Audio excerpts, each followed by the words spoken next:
Hey everybody, welcome. It's Plant-Based Chat again. I'm having some of the people that I connected most with on once a month, and Lisa's on there, much like Dr. Steph that we had on, I think it was not last Wednesday, but last Monday. We kind of made friends right on live video, right? So I feel like you and I made friends, and I'm like, why don't you live near me so I can hang out? Because Lisa's the coolest. Like, look, she's like got that whole San Francisco vibe going on today. I feel like she says staying warm. I say hipster, but is hipster like now like hippie? Like, is that a passé term?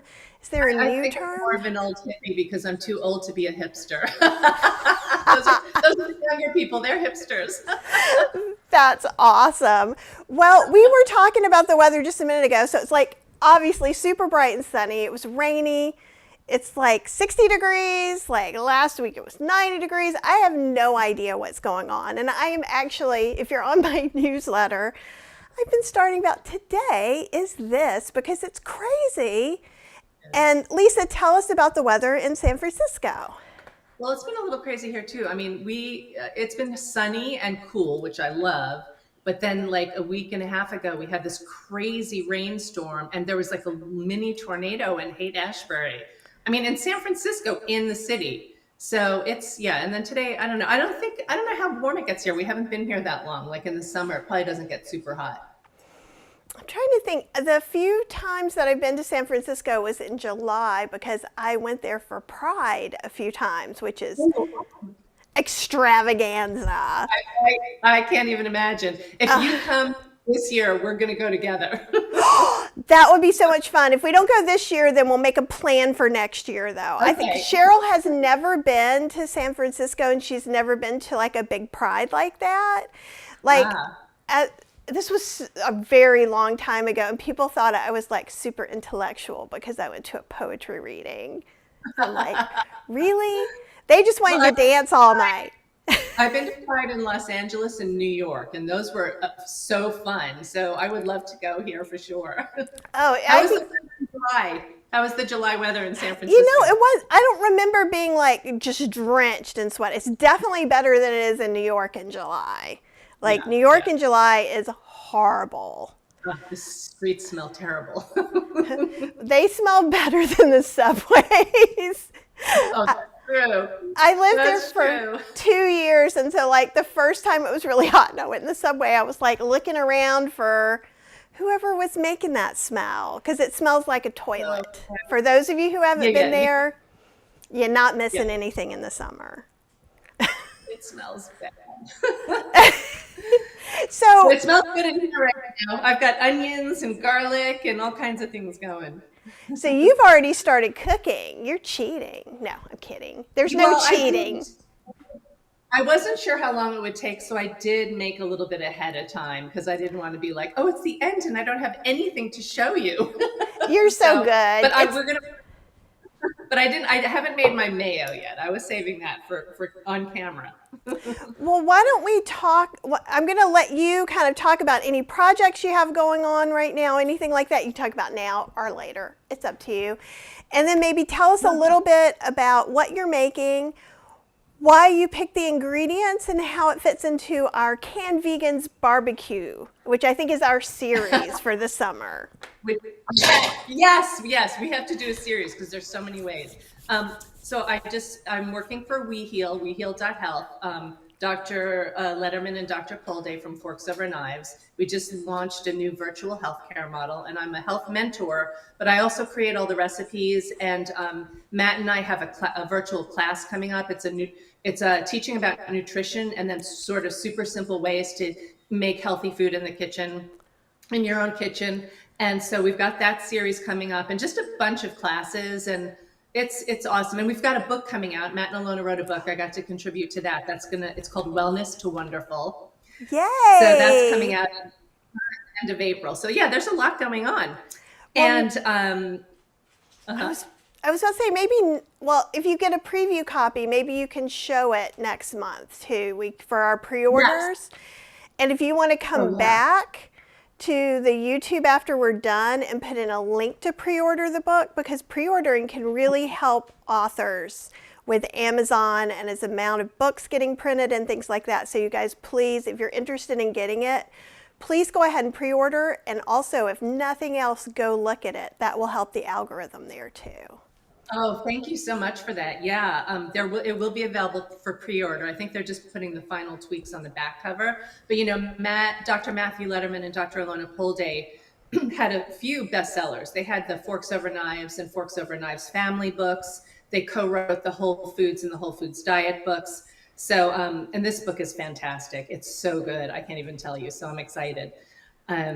So yeah, and so and I get to do what I love. I love to create recipes and share them, and so I think that the reason why I decided on barbecue today is because where I live in San Francisco, the Asian markets are amazing, and we also have a farmer's market on our street, and so the mushrooms have been incredible.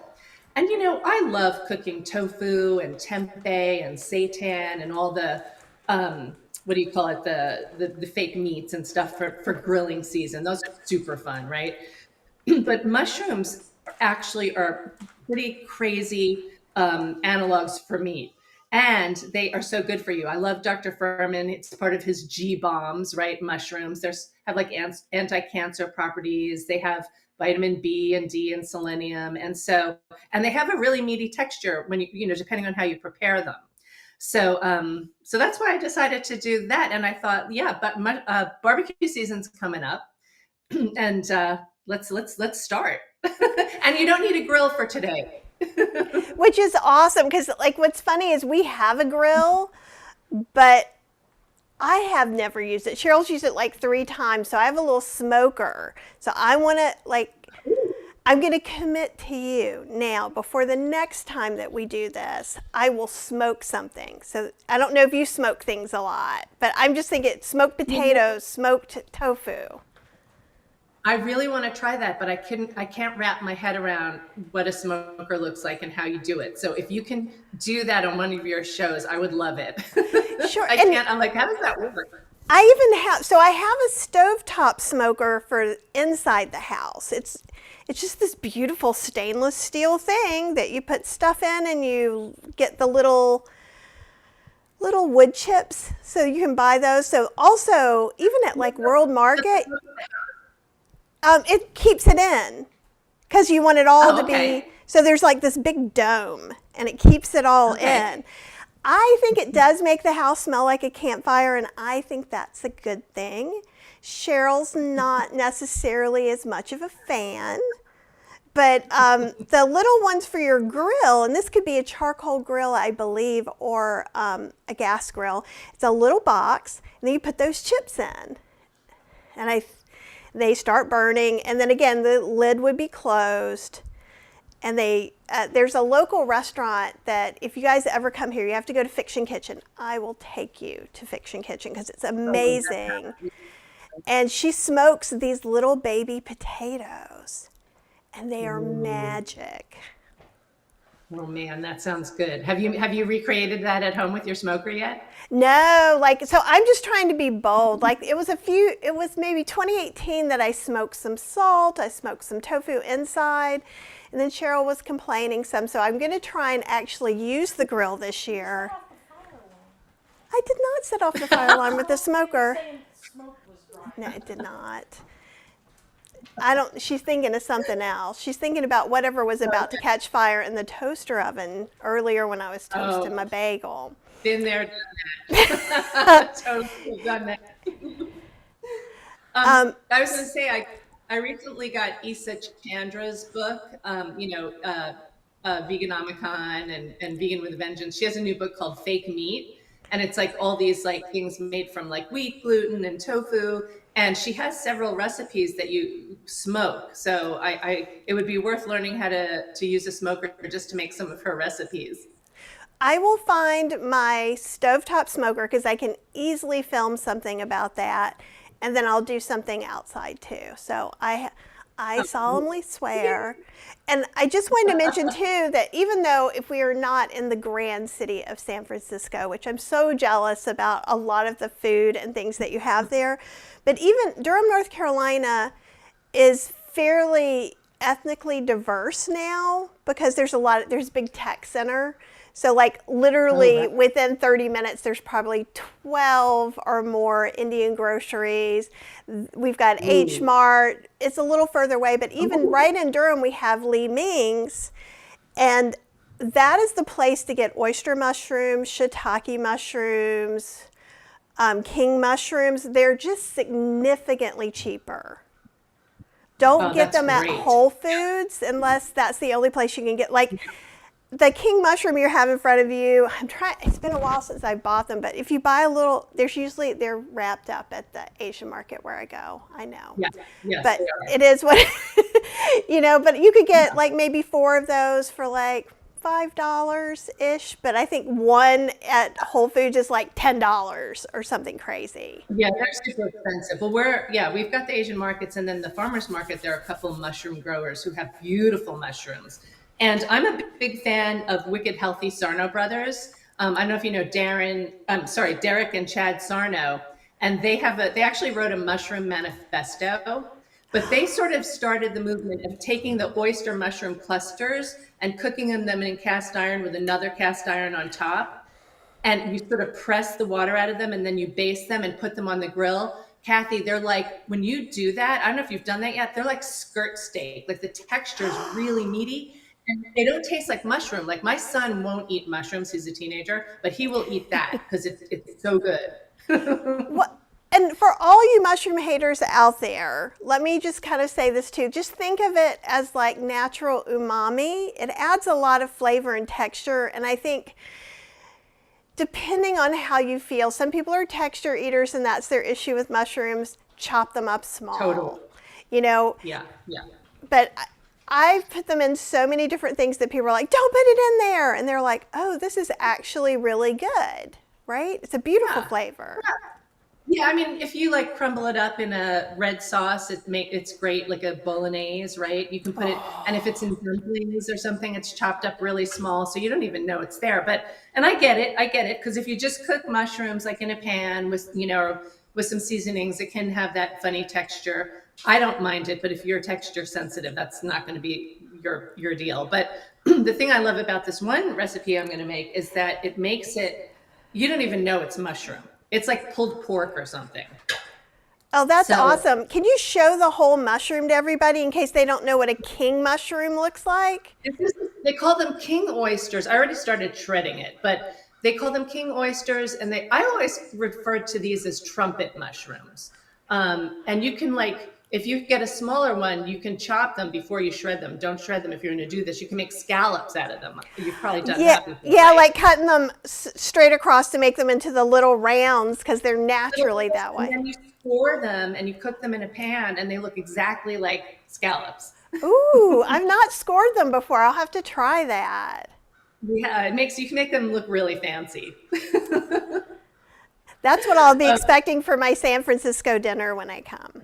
Okay, I'll do a whole mushroom feast for you. Oh my gosh. The Wicked Healthy Sarno brothers, they are my mushroom gurus. So on one of our barbecue shows, we'll do the oyster cluster steak, and I'll use like an indoor grill or something. I think it's okay to do it like this because certain things you can tell they're not going to fall through the grill. I think this is our show. We can do what we want to. Don't forget that. Well, and this is good because it's like we're warming up for barbecue season. Maybe we're not quite ready to get outside and light up the grill. So we can just do this. And also these dishes that I'm making now are great to bring to a gathering. Just like if you went to a barbecue and you brought something to throw on the grill, you can bring these and share them, and everyone will love them. And I think that's a great way to introduce people to things too. So when you're going to somebody else's house, and you probably do the same, I almost always say, oh, why don't we meet up? I can come over and bring this, because then it makes it easy and nobody has to try and figure out weird vegan ingredients for me. Yeah, totally. And it's always okay if they cook something for themselves, but like a Thanksgiving or a barbecue, it's so nice to have something that you know you can eat. And the weird thing is, and I don't know if you found this, Lisa, is that a lot more people than you think are going to eat what you brought. Yes, and be ready for that. So make extra because you'll bring it and your dish will probably, if it's a really flavorful dish, get eaten first and then there won't be anything for you. Yeah. That's happened to me before. Yeah, so make sure you sit down your dish, you get your plate, and then you can talk to people about it while you're showing them your portion. Well, I always try to find, like, when I'm going to do that, I'll say, I'm going to bring, is it okay if I bring a dish to contribute to the meal? And they always say yes. And, if you bring a really flavorful dish that everybody loves, it's so fun to see them just react to it. They're like, oh, wow, this is vegan, So I love when that happens. And then they ask me for the recipe and they probably won't ever make it, but it's the but thought that counts. Exactly. So should I start? Sure. Okay. I'm dying to know what you're going to do next. Well, part of barbecue and picnicking and stuff is like, potato salad and coleslaw and like sandwiches with mayonnaise, right? And if you go online, and I'm sure you have your own vegan mayonnaise recipe, there's a gazillion of them out there. And I have to teach oil-free cooking for WeHeal. That's what I did for Whole Foods. I'm not completely oil-free. I try to keep it to a minimum, And so I'm like, wow, you can't really find a vegan mayonnaise without a ton of oil in it. And it's usually an oil you don't really want, like canola oil, right? So I've been playing around with recipes, and I think I came up with one that's pretty darn good that uses silken tofu. So the kind that's, shelf stable. And, but I kind of feel like mayonnaise needs a little fat, and this doesn't really have a lot of fat in it. So I did soak some cashews. And then my secret ingredient is aquafaba. It's some of the chickpea water, because when you put that in with everything, it sort of fluffs it up, gives it more of a mayonnaise-y kind of feel. However, when I was looking at other people's recipes, I did notice a few people use chia seeds they grind them up. And so if you grind them up and you put them in your mayonnaise, then they really get that mayonnaise-y, like that eggy texture, right? Because there's eggs in mayonnaise usually, right? Yeah, it's like eggs and oil. Yeah, And yeah, I exactly. think that's about it. A little. So I thought, okay, I'm going to use my recipe that I always make, but I'm going to grind up some chia, which I did. I just have some chia seeds from Trader Joe's, and I'm going to add that because it makes the texture really nice. Cool. So you get you can find the shelf-stable tofu in most stores. Some markets, especially the Asian markets, they sell the silken tofu in the refrigerated section, and it looks like regular tofu. So it doesn't matter as long as you want the soft silken one. I've made it with regular tofu, but it's a little harder to get the right flavor because you know how regular tofu, if you use it raw, it can have kind of a strong flavor. So I'm just putting the tofu in, and then I soaked the cashews. And then when you think about mayonnaise, it's sort of like tart, it's a little bit sweet, right? So I use rice vinegar. I've done it with apple cider vinegar. You don't want like a balsamic or a dark vinegar. You want like a white vinegar. So you definitely want to put some vinegar in it. And then to help balance that with your sweet, you want to put something, whatever sweetener you like, anything really works. I've done it with date syrup. I've done it with monk fruit. I've done it with maple syrup. I know agave is a little controversial, but I'm going to use agave today, but just because it works really well. I don't know why it's controversial. I'm not using that much. Sometimes people like to make little things into big things. And I always think, and Lisa, you're like this, and this is one of the things that I really appreciate. You and I may put a little agave in something, but we offer other alternatives for people who don't like it. So I think that the most important thing is to use what fits in your eating plan that you've discussed with your doctor or that you are following. And that the thing that I always think about is if you see a dry sweetener, you probably want to use a dry sweetener. If you see a wet sweetener, but so like with that, if we took it to the healthiest thing, it could be date syrup or date paste, right? Yes. For those of you that's what your sweetener is. But I am also, whatever is over to the side of me is often, oh, my maple syrup isn't opened right now and I am being stingy and I am not pulling it out until it's like a magical recipe. Right, like something you're baking. I'm sure you do too. I have every alternative sweetener there is. I just got a big, when we did the bundle, there was a coupon for the date lady. So I used it and I just got 6 packs of date sugar. Oh, that's great. I used my coupon. I like monk fruit sweetener. Now that's become controversial. So, again, use what works best for you. And so I used a little agave in here. And then if I made this recipe for someone and they said they didn't eat salt. So they left this out. But to me, the magic is using a black salt, the kala namak, the stinky sulfurous, because it's mimicking the egg flavor in mayonnaise. But you can leave it out and you'll still have a good mayonnaise. So I'm going to use about a half a teaspoon. And then, of course, you've got to have some garlic and onion, right? So you're going to use some garlic powder, about a half a teaspoon. And then, and I just have to, run-of-the-mill garlic powder. I don't think you can get this black salt anymore. I don't think this company makes it, but you can order it online. It usually comes in like a bag. And just make sure it's kala namak. Yeah. Yeah, sometimes they'll say black salt and it's pink because the outside of the rock is black. Also, it's way cheaper at the Indian market. So, and you can also, you can get in, the first one I bought, I think I paid $15 for like a cool shaker of it. And now I can get twice as much as that for like $2 or $3. Totally. Yeah. The Indian market is the way to go if you've got one. But also, if you go on like Amazon or Vitacost, they sell it too. And you can get a bag that's not a bad price.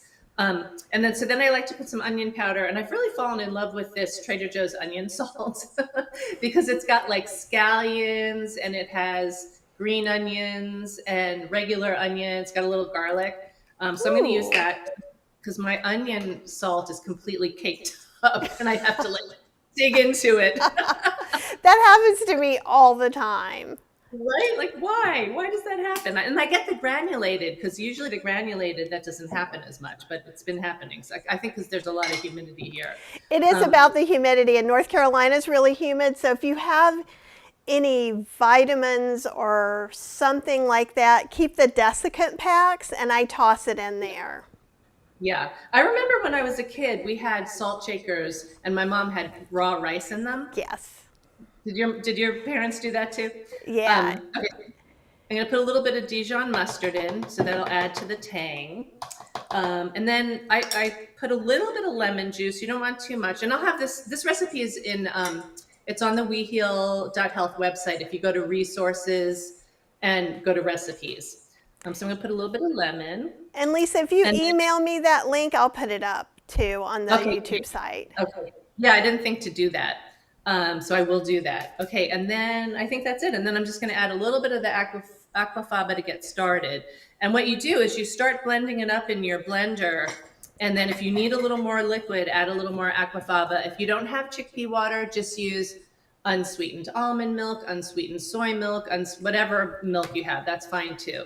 So I'm going to go ahead and whip that up.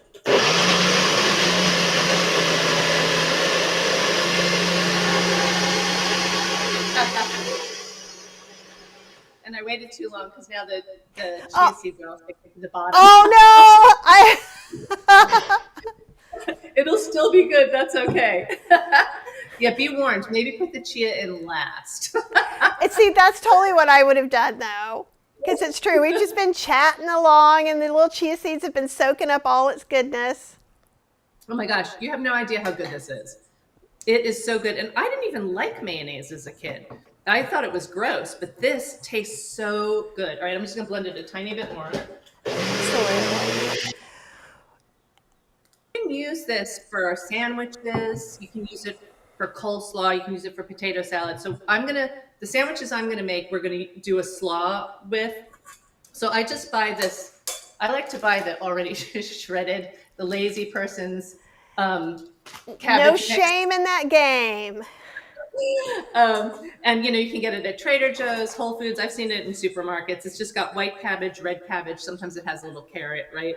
And then I put in some chopped green onion and a little cilantro. You could use parsley or none. You could just use the mayonnaise. So that's going to be our slaw that we're going to put on our sandwiches. And it's so good. And I've made it with potato salad too. Do you have a good potato salad recipe you like? I had to do a bunch for the Idaho potato people.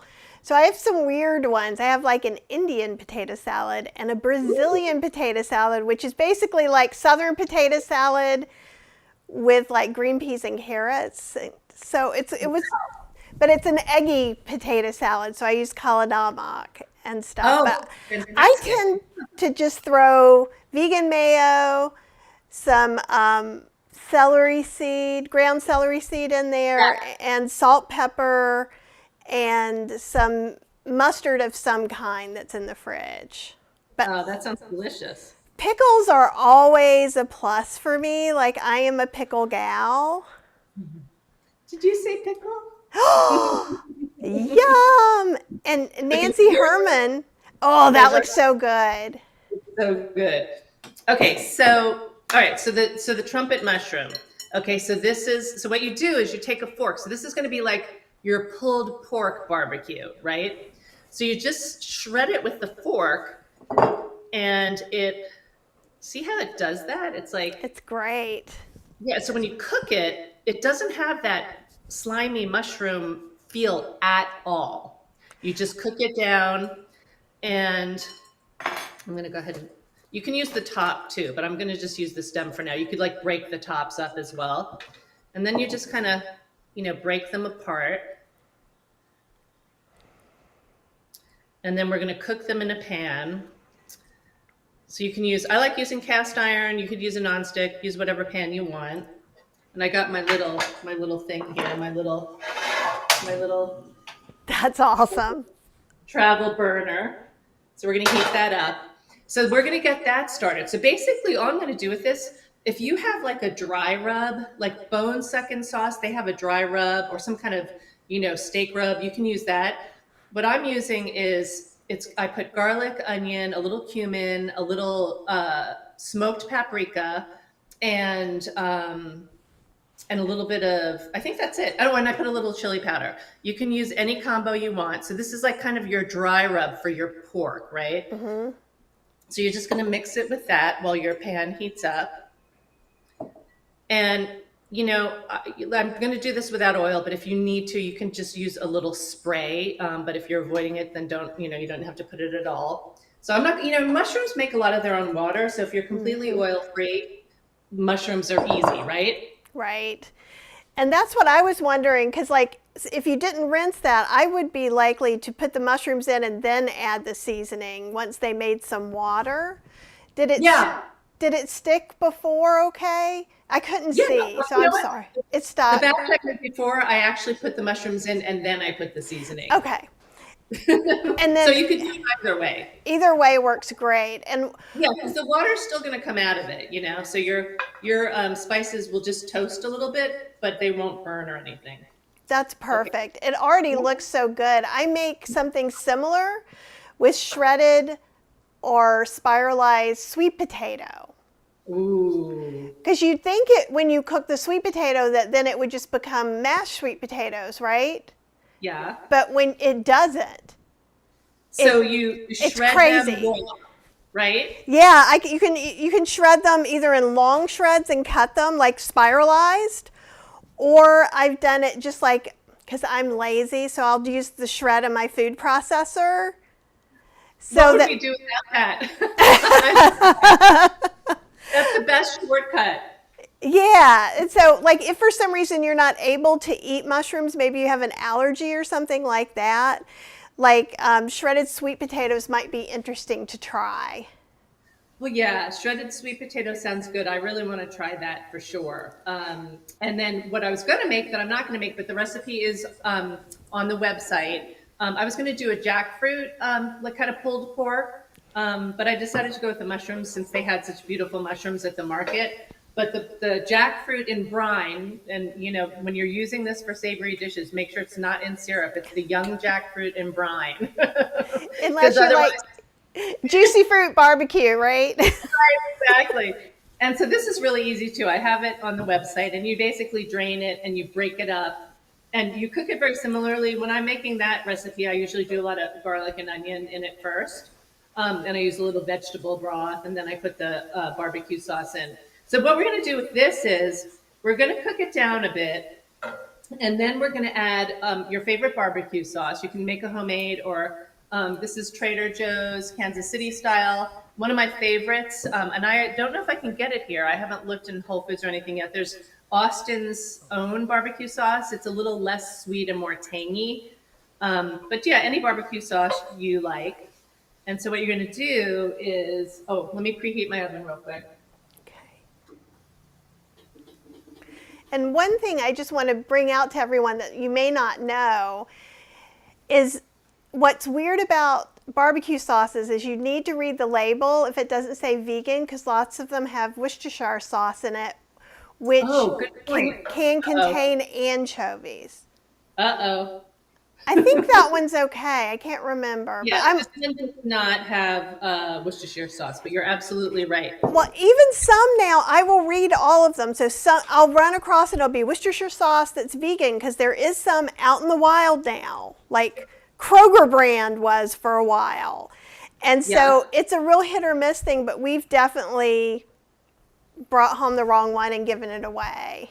Got it. Yeah, and we're lucky we can get a lot of different vegan Worcestershire sauces now. It's awesome. So I'm going to switch this out, and I'm going to put my cast iron. I'm going to do 2 right now.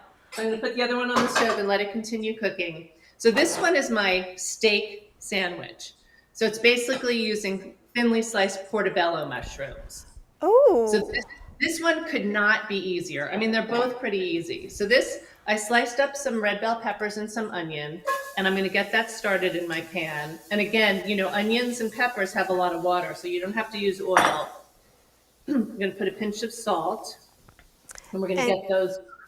Kelly is mentioning she likes Well Your World barbecue sauce, and it is SOS free, so it doesn't have any sugar, oil, or salt in it, for those of you who are SOS free. Do you know Well Your World products? They're really pretty good. Where do you get those? Online, I think it's wellyourworld.com. I still need to do an unboxing, so he sent me a whole bunch of stuff, so maybe I can get an unboxing done this week of that. Well, and also this one doesn't have any oil. It's very sweet. This one's a little sweet for me, so I like to cut it with either some hot sauce or something, or so you can use, like tomato sauce. But I'll try that. Well Your World, that sounds fantastic. So this recipe is so easy. So I like to use cast iron because you get a little char on your onions and stuff. And then once they cook a little bit, we're going to add the portobellos and some garlic. And then the only thing we're going to season it with is a little soy sauce. It's so easy. And then you put it on your bun with the slaw and some pickles, a little mustard if you want, and it's like a steak sandwich. Yum. So I always like my goal most of the time when I'm teaching cooking classes, and I had to learn this the hard way. I've been cooking like this a very long time, and I love making like the more complicated, risotto and lasagna, right? Like it's fun for me, but for most people, it's really intimidating. So when I was teaching cooking at Whole Foods, I realized I had to really change the way I was cooking. So I just had to come up with super simple recipes. So like this recipe, you could buy already sliced peppers, already sliced onions. You can buy a jar of garlic, and it's super easy, right? And it's very few ingredients, and you're done. And same with, I think for the bundle, we did like burritos and tostadas where you can buy canned refried beans. So this is an example of that. I wanted to come up with like a vegan steak sandwich type of thing. And I was like, portobello mushrooms would work really well for that. But if you don't eat mushrooms, you could certainly do tofu or seitan, if you're not allergic to gluten. That makes a good steak. Seitan would be good. And Marilyn was saying, I like to make a fermented ketchup using whey from soy yogurt, then use the ketchup to make a barbecue sauce. Marilyn is awesome, by the way. She is also our resident dehydrator queen. Like, she dehydrates everything. She reuses all her whey from her soy yogurts. Oh, wow. What's the website? I want to see. It's not a website. That's the thing. She should have a website. Marilyn, you need to share. I want to try making that fermented. She will share in a heartbeat. And if you go on actually speaking of heartbeat, if you go on my free private heartbeat group and ask and tag Marilyn, Marilyn will give you her recipe. Oh, wonderful. Thank you, Marilyn. I love that creativity. And of course, fermented food is so good for your digestion. It's so good for you. So any opportunity I have to eat it, I like to. So how are we on time? We're great. Okay, good. So I go as long as we need to. You want to have a 3-hour show? We'll have a 3-hour show. But I think you're going to be done way before. So good. I wish we had smell-o-vision because this smells so good. I wish you were next door because I would like some lunch. Me too. We would have great barbecues together. Okay, so that's that. And then I got some buns. And so I like the Ezekiel hamburger buns because they're just sprouted grains. They don't have any added oils, no processed ingredients. So I've got those. That's what I like. My husband likes the more soft, squishy buns. So you can get just like a simple whole wheat hamburger bun that doesn't have a bunch of junk in it. 365 has them. Trader Joe's doesn't always have it. They had it this time. And I just toast them a little bit in a pan, or you can put them in a toaster so that they're ready to go for the sandwich.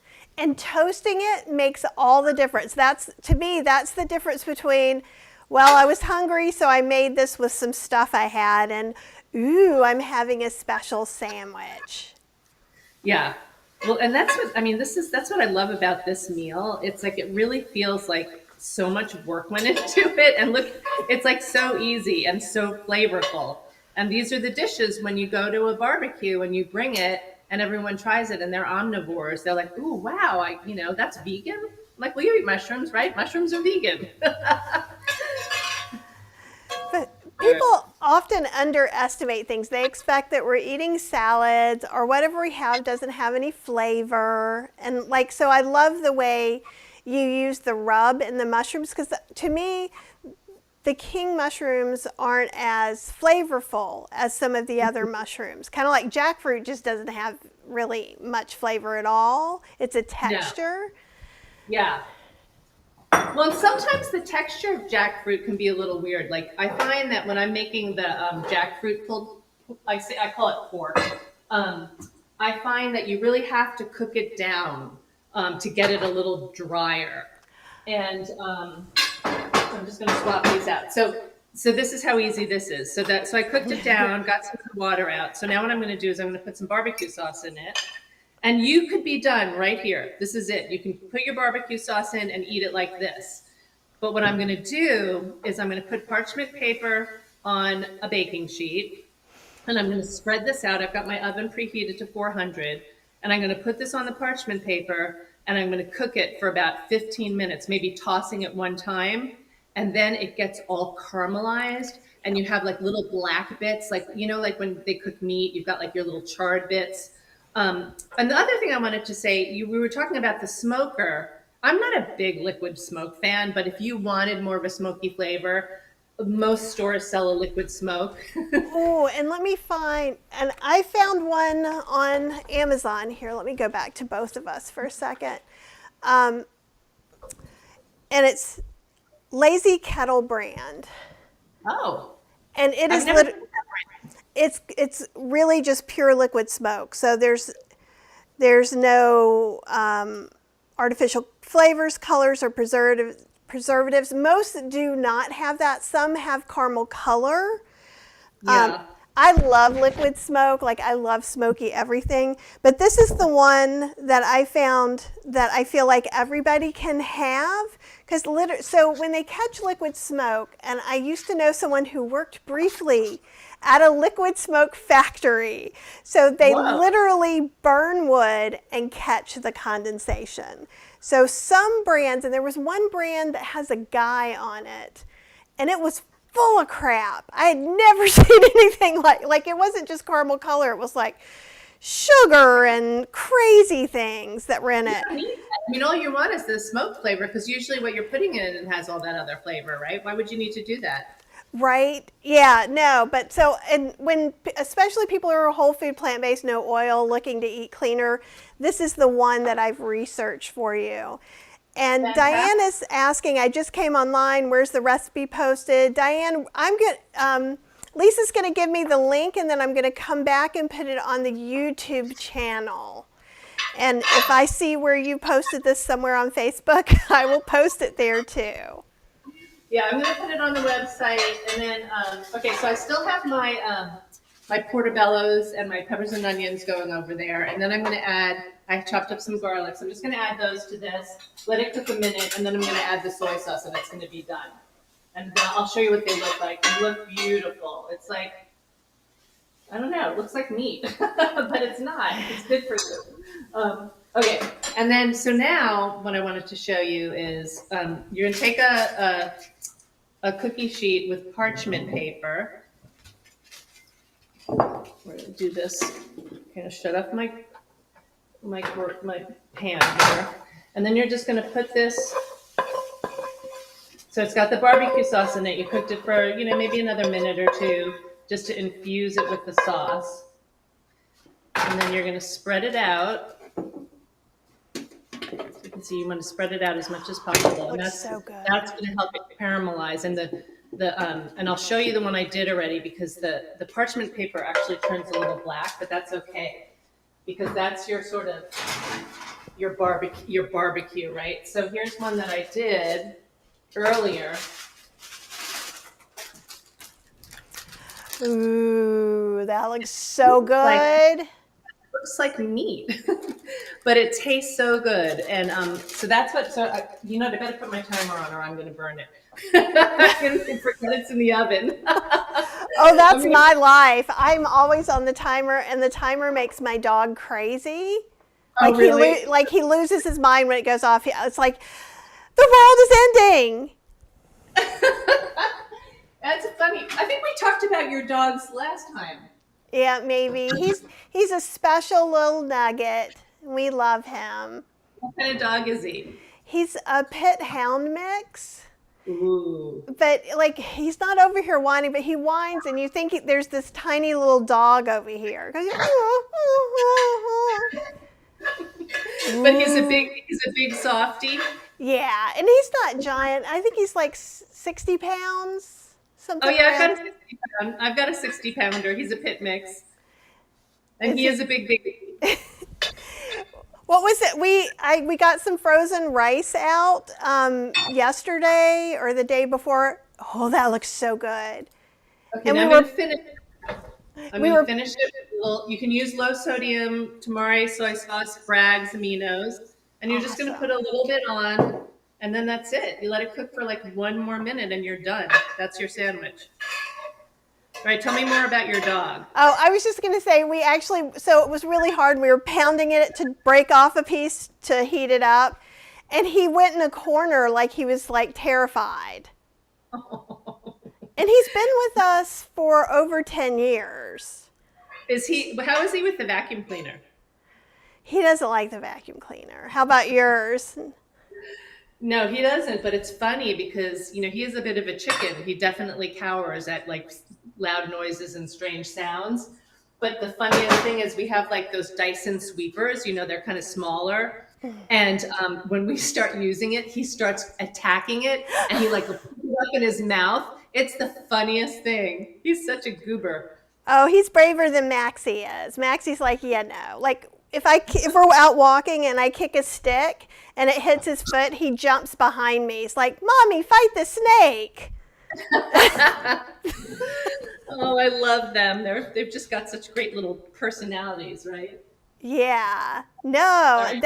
You're going to make you're making sandwiches for us. I'm making some Sammys. Okay, so let's go with the I'll do the steak sandwich on the Ezekiel, and I'll do the pulled trumpet mushroom on the other one. So you can put a little mayonnaise on. I'm just going to pile it on here. You can put a little bit more barbecue sauce if you want. You might want to move the plate back just a little bit. We can see just the edge there. Yeah, you can even go closer. Yeah, right around there is good. That's perfect. I don't know why I need to see you actually place it on the bun, but somehow I do, and it was satisfying. I didn't want to deprive you of that pleasure. Oh, that looks so good. I mean, it's just like sticky and caramelized. Oh my gosh, it's so good. So yeah, just your favorite barbecue sauce. Tell me the name of that one that's SOS free again. Well, Your World. Your World. And I was at a North Carolina something. Let me see if I have.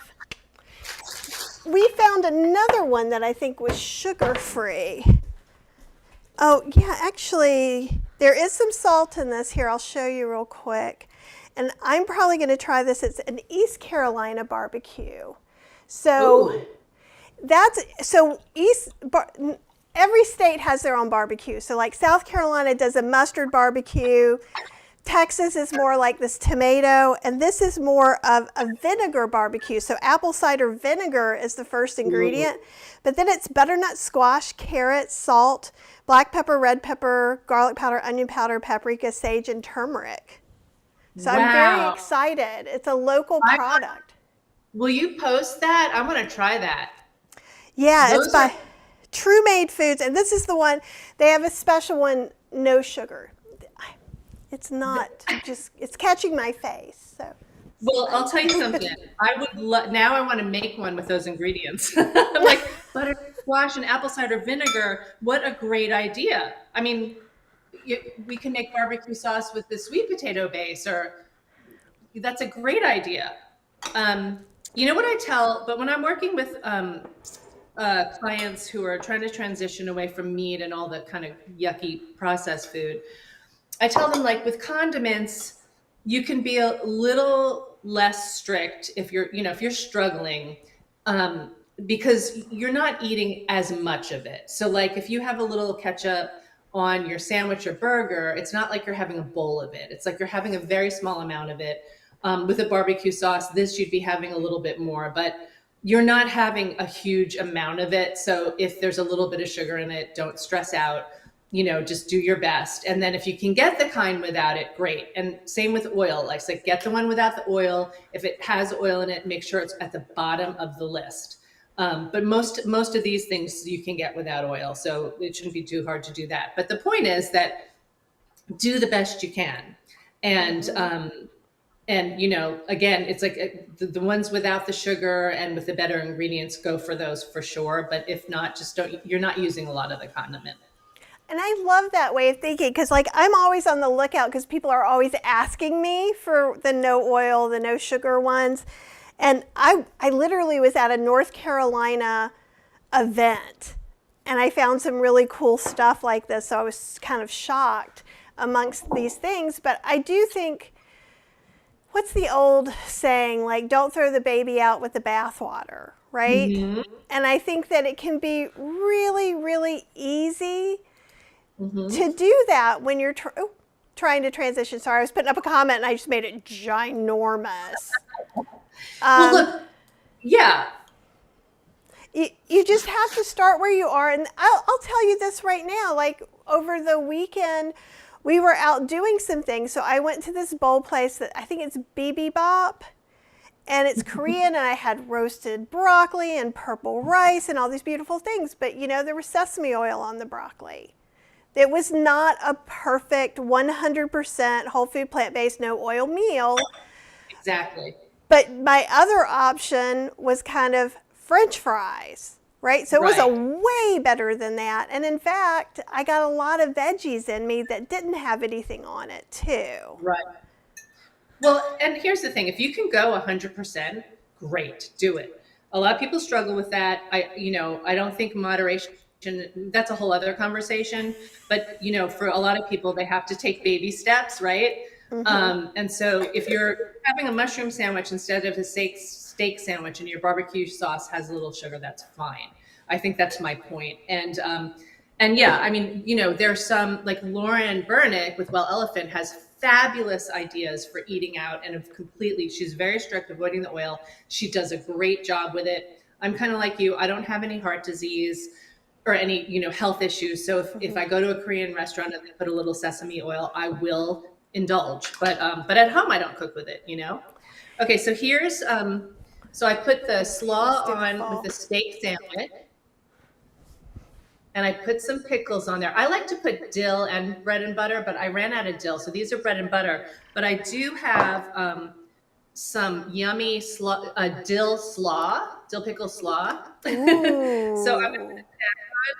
And this is a seasonal thing. Oh my gosh. This Trader Joe's dill mustard, they only have it like in the summer. So when they have it, I get like a case of it. And they don't put it anymore. So I put some of that on here. And look at that sandwich. I need a long like sandwich toothpick for it. Oh, or just like since you look hipster to me, like have a steak knife sticking through the middle of it, right? That's a very hipster way to serve things. That's what the Sarno brothers do. Like their cover of their book is like, it's like it's a white chef's apron, and they have like a cleaver, and they've got like what looks like blood on them, but they're cutting beets. Yes, I saw that. Because I've gotten kind of conditioned that I'm like, okay, we know you're like super tough. But yeah, so I like that. Ooh, that looks so good too. Yeah, this is our next batch.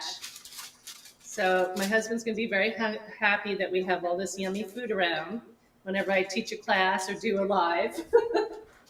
So yeah, that's it. I mean, I think that all is pretty easy if you can get the ingredients. If you can't get the trumpet mushrooms, again, you can use seitan. You could use shredded. I really want to try your shredded sweet potato. And I've even cooked them in the slow cooker. And they haven't fallen apart. Like, I don't understand. It feels like it's magic. It does. Oh yeah, you're kind of the slow cooker queen because you have like every model, right?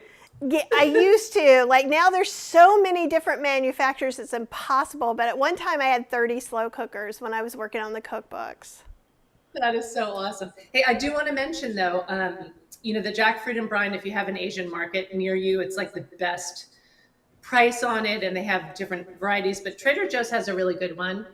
And this is the one you want if you go to Trader Joe's. Whole Foods has one. It's very pricey, but you can make like any barbecue recipe using that. I prefer maybe not so much the steak sandwich, but the pulled pork, and you can do. I've done carnitas with it. The little tacos. So yeah, it's there's a lot of uses for it, and I have the recipe for the jackfruit sloppy joe on the website. And that's great. You'll shoot me an email. I'll put it up so you guys will have it so you can get it. And it was lovely. This was great. And I kind of like that you kind of did surprise. We just sort of talked briefly. And I was like, okay, barbecue. And that you switched it up before we got here, which was great because I was like, I'm not committing in the YouTube description. Well, it is barbecue. It just wasn't jackfruit. But we talked about jackfruit. And I noticed that my liquid smoke doesn't have any additives either, and I don't even know where I got this one, but it works, but that's a good idea because I wouldn't have thought to look at the ingredients of liquid smoke. So Apple's saying, can't we just call it barbecue mushrooms? We got to use animal names, and also says, I know I'm being a brat. So. I think it just depends because I also use animal names a lot in my stuff. And one of the reasons I do it is to make it accessible to people who are coming in, and then also sometimes just because that is what you're mimicking.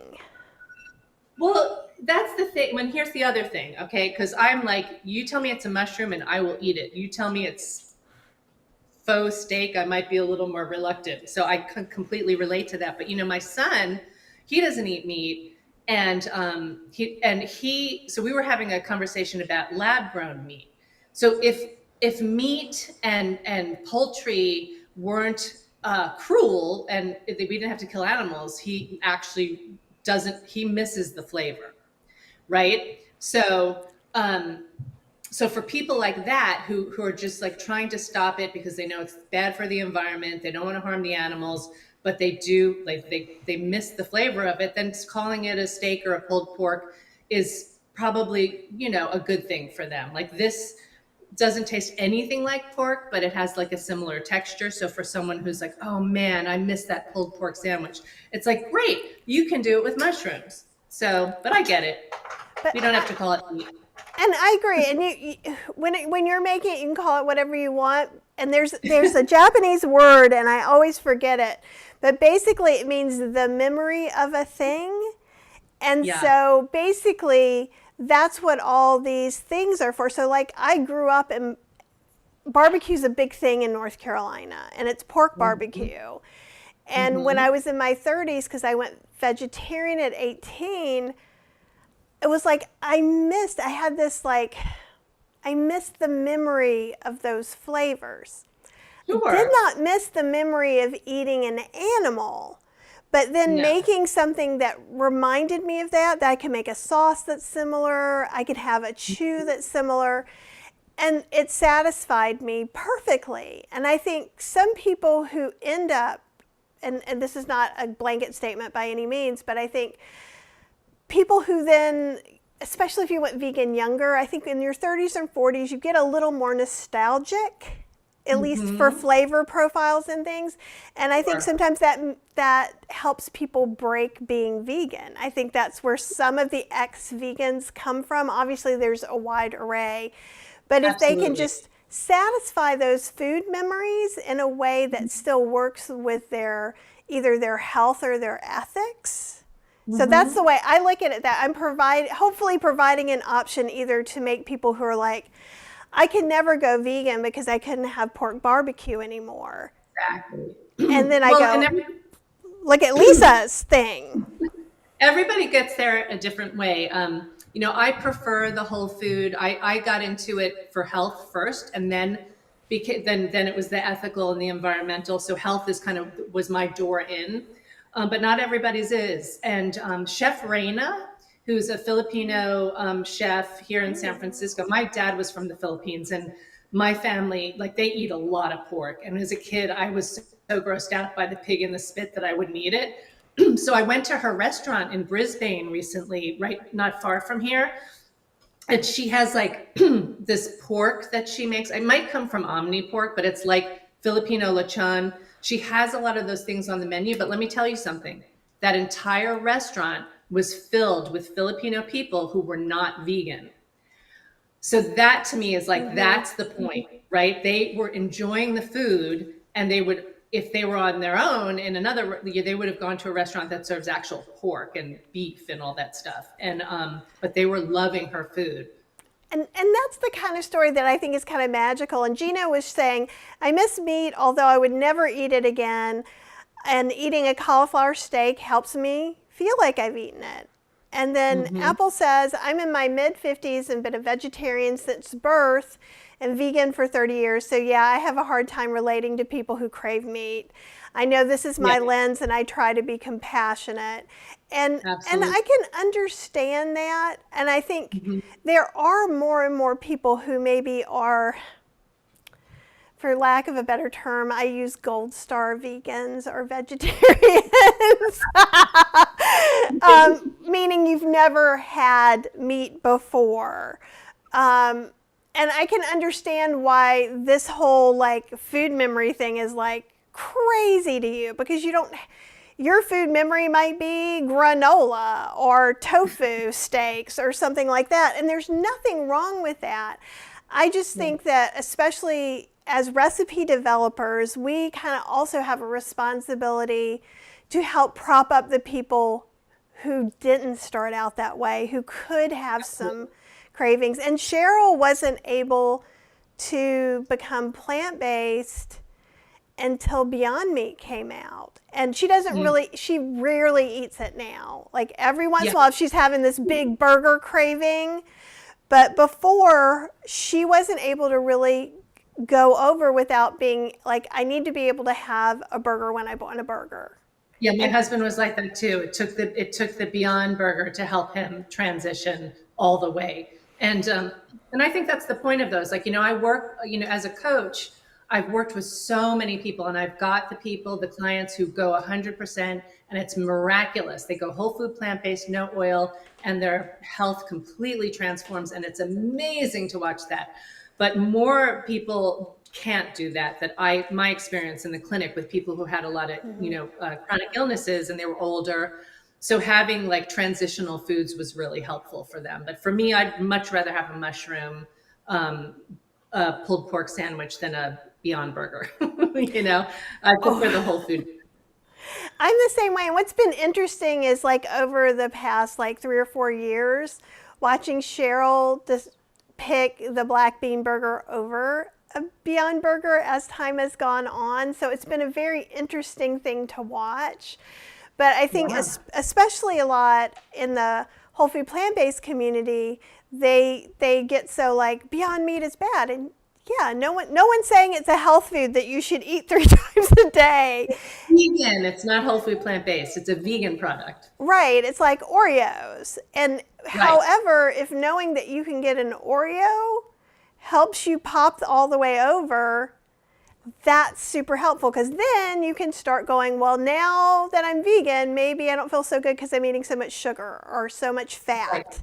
And Yeah. but there has to be a shift to even get there. And I think, and maybe I should be asking you this. So I wonder, because I'm almost assuming that the people that were able to transition quickly may have had more severe health issues that scared them that made that more of a priority. Would that be true or not? Well, yes and no. I mean, because the ones who couldn't do it had just as severe. In fact, we just had a friend visiting us from Austin who has developed. He's gotten really overweight, and he's developed type 2 diabetes, and he's having to take statin medicine. His cholesterol is really high, and part of immersing him here was like, you're going to eat what we eat. And so I made everything, whole food, plant based, no oil, and he loved it. But he's known me a long time, and I've like tried, like really held his hand to try to make this transition, and he's really struggling. So yeah, I mean, you really have to, you can give the information to people and they can either take it or not. And oftentimes you have to dig a little deeper, and it's maybe food isn't where they start. Maybe their life is horrible. They're completely stressed out. They're not sleeping. So before you can even get them to consider changing their food, we got to get them sleeping. We got to bring their stress down, and then they're going to have more capability, more resourced to start transitioning their diet. I had to learn that the hard way because I was so enthusiastic when I first started working at Whole Foods. I'm like, this is great. Everybody's going to eat whole food plant-based, and it's going to change their lives. And I was like, whoa, reality check, and I really did learn a lot with that. So yeah, you have to, everybody's different, and you really got to just, like you said, start where you are. And if that means, when Billy left here to go back to Austin, I said, just start with one meal a day. He loved my overnight oats. I'm like, just do that for a while. And then once you got that down and it's easy, then let's look at lunch or dinner, So I love that way of looking at things too, because it is very true. Because like it's very easy to look at someone that you don't know out there and then make all these decisions for them without knowing certain other things. Like an overweight woman could be in a bad marriage. right. Or there's so many other things to that. And I think that kind of having the compassion to see people where they are and come to them where they are is really helpful. It's really important. Apple was That's saying, oh, go ahead. I'm so sorry for I interrupting you. never knew what Apple was saying. Do you think when vegan ethics come into play, it's a lot easier to stay whole food plant-based because animals are no longer food? I'm thinking one stand on food ethics plays a big part. And I know I have feelings, but let's hear yours first, Lisa. Well, I mean, I think that I'm maybe not understanding the question a little bit, but I think it really depends on the person. Like, again, like if it's somebody who, like, there's they're not eating it because they've seen Earthlings or they've seen a film and they're like, wow, that's how I get my food. Forget it. But there's some people who just are like, that's not what's driving them, and they haven't made that connection so much yet.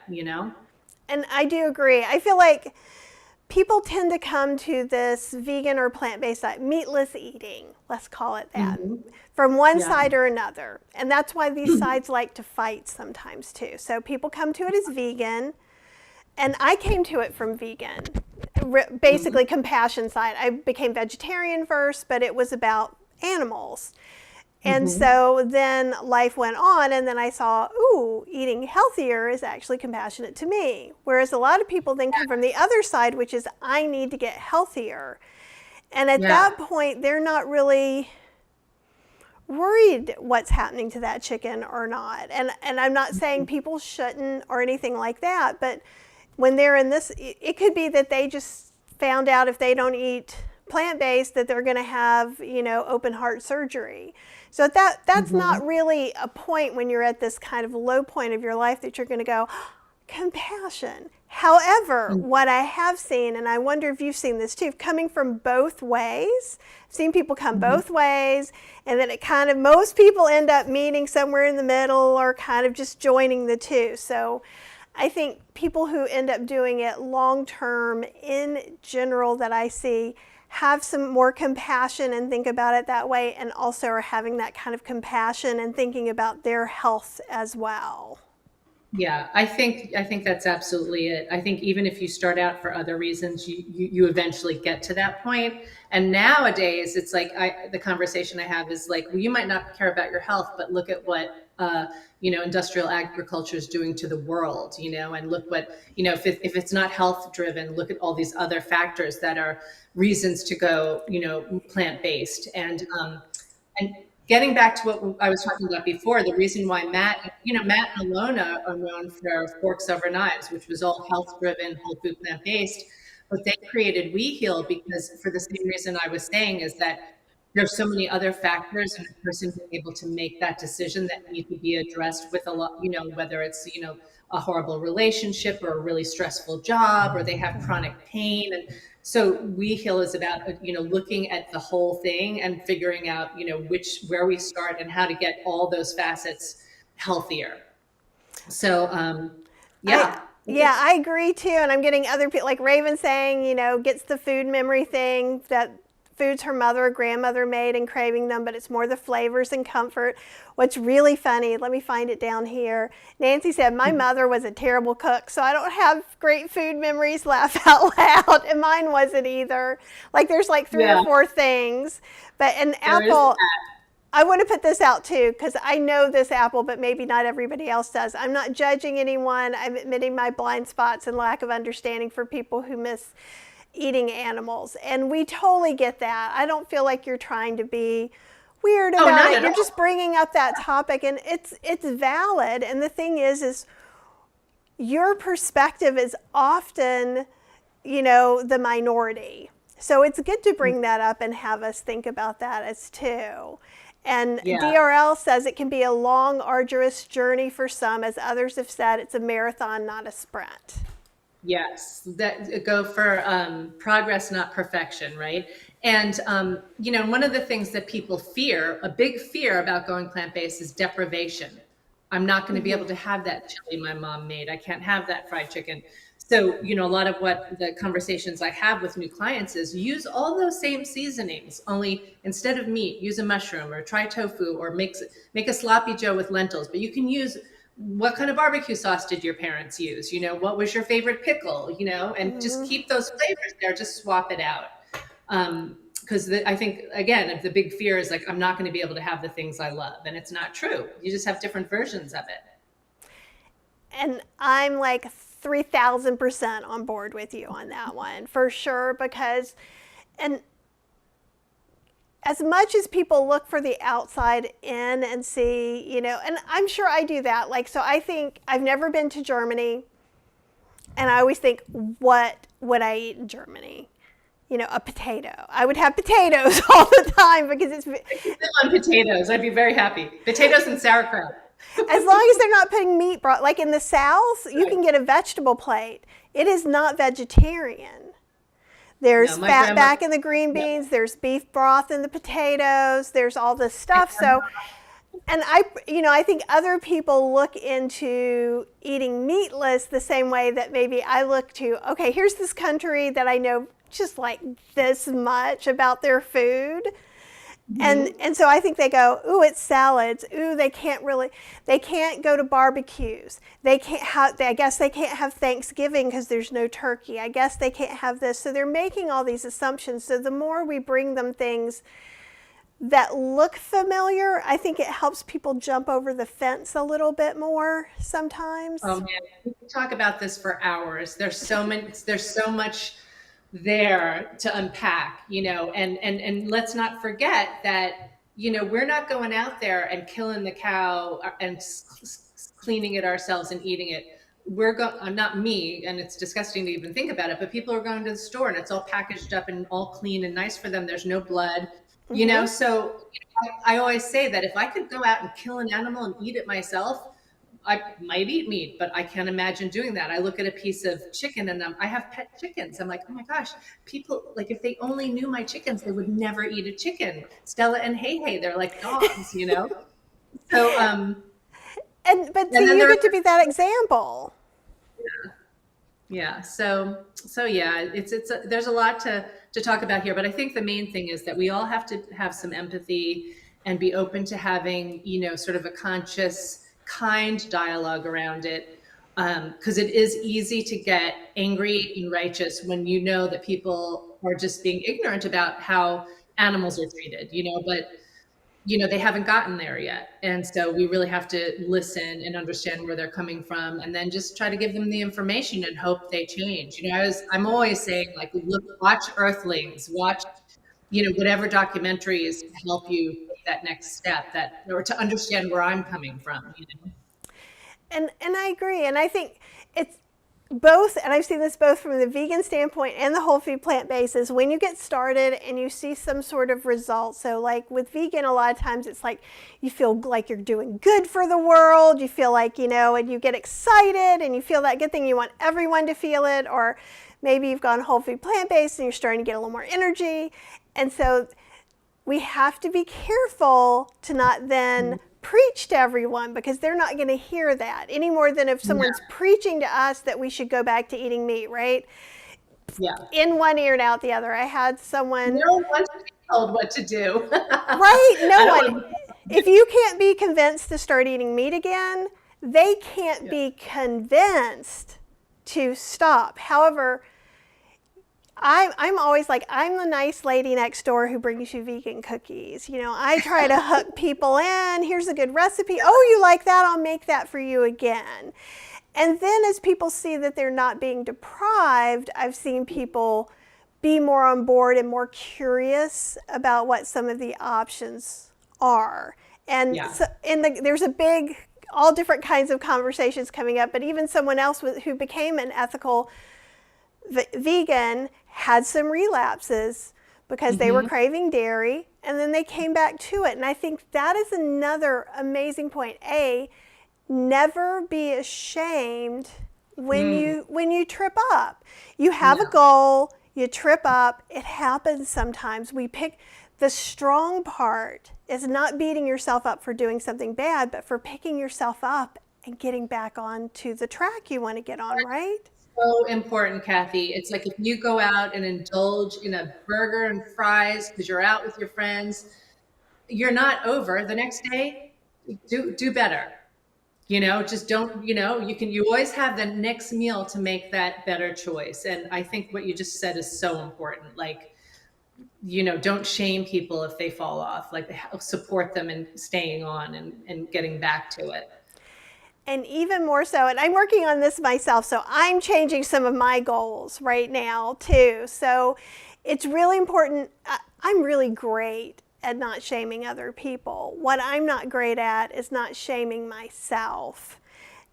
And that's why I'm bringing it up too. Like I just air my dirty laundry because somebody else has it too, And self-empathy is huge.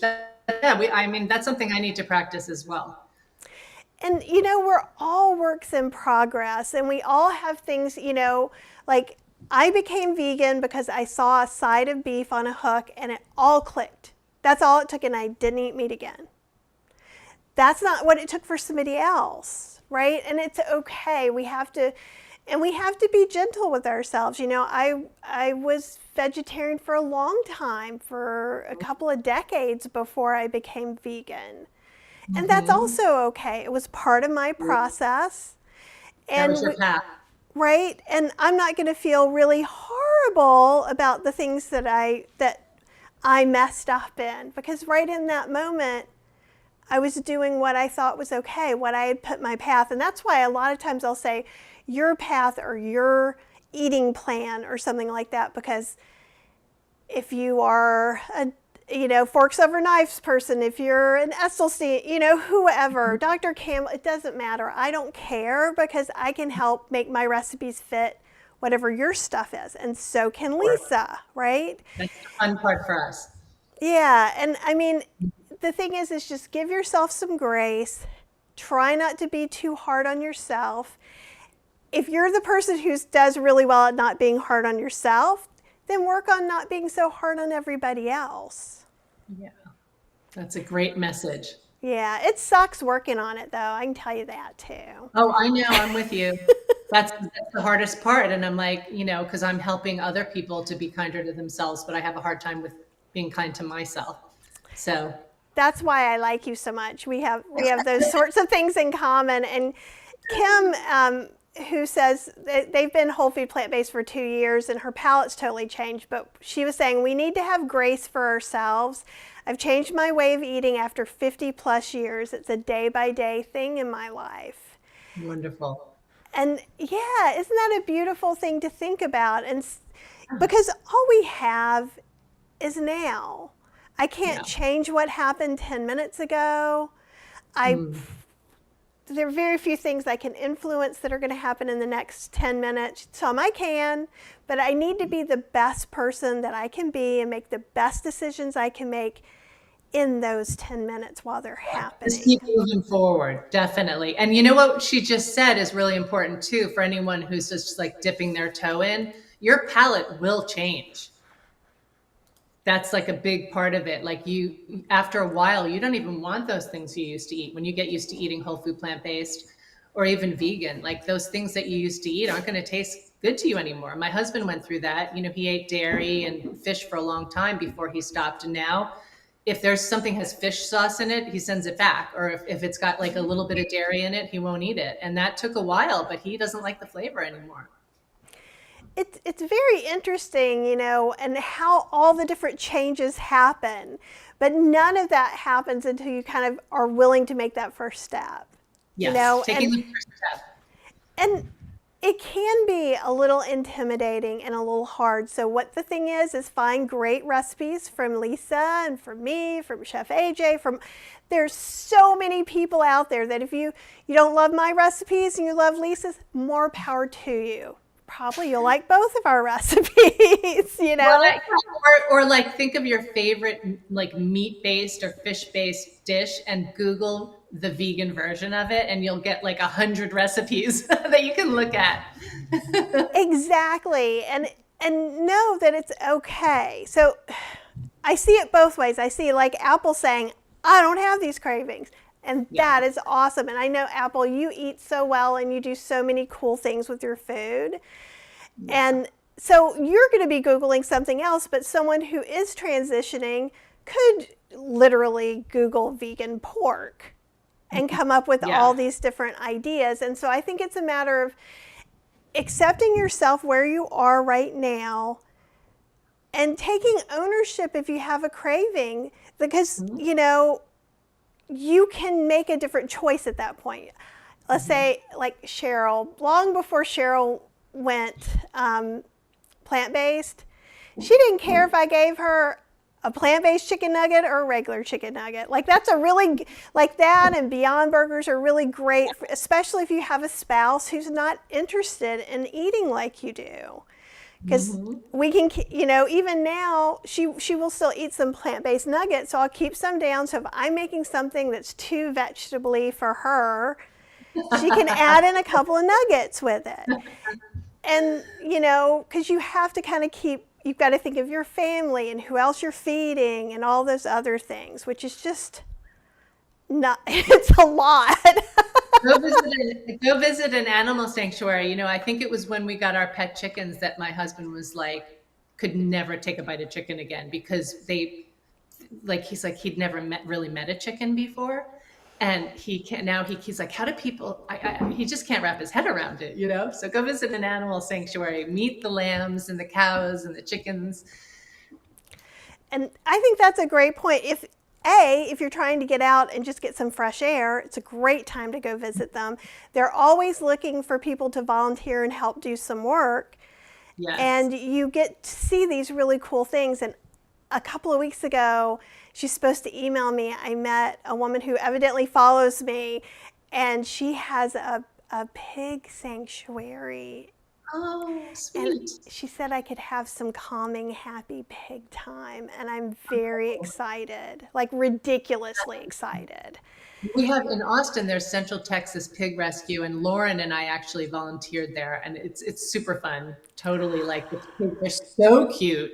They're so cute. And my son and I actually, a few summers ago, we rented a tiny house at Farm Sanctuary in Watkins Glen, New York. You can actually stay there, like to have a little vacation there. That was super fun.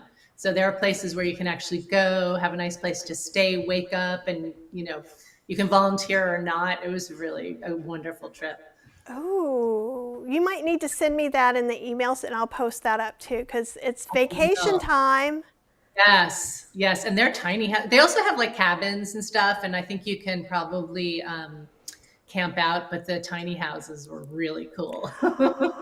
And it's just like you open the door and there's like meadows and hills and there's sheep over there and there's some cows over there and some pigs, it was amazing. Super fun. See, now I'm all like, I'm thinking, because we're supposed to possibly go to a conference in Massachusetts, and I'm like, could we drive somewhere around in there? But, totally, or maybe there's one there, but yeah, that wouldn't be that far of a drive at all. Yeah, I'll send you the info. That's great. Nancy's saying Watkins Glen Sanctuary is awesome. Is that one? Farm Sanctuary, tiny.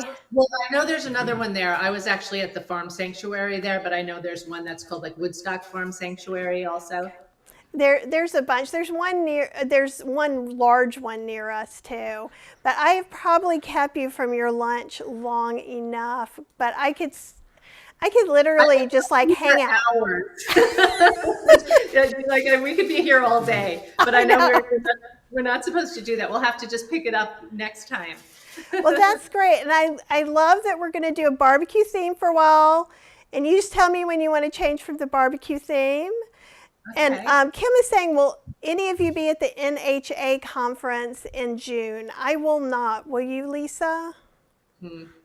No. Where is it happening? Oh, Kelly's going to be there. So I guess they're going to talk in the conference. I don't know where it is this year. No, I'm speaking at a conference in Florida. So is Lauren. It's the Holistic Health and Conference and Expo, but that's May 31st through June 2nd. So I'll be at that one, but I haven't booked any others yet.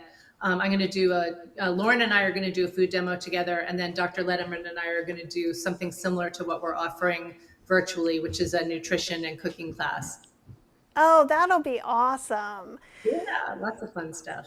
Well, thanks for being open to have like these wacky conversations where they lead. I appreciate you so much. And oh my gosh, I appreciate you. And I have to say, all these questions were wonderful. They're such great conversation starters and things that we should be really talking about all the time and just really having these conversations and listening to each other. Thank you for those questions. And Kathy, thank you for having this forum where we can talk about this stuff. It's really just a wonderful offering. Well, I think it's just awesome. Like I'm so proud of my community and the people that we gather in together about being open to new ideas and supporting each other through things. It's just really important. And, you know, it's so great to have you be part of this community too. I love being part of it. Thank you. I love your community. Okay, guys. Well, I will talk to you very soon, and we'll see Lisa next month. Yes. Thank you, everyone. It was really great to be here. Thank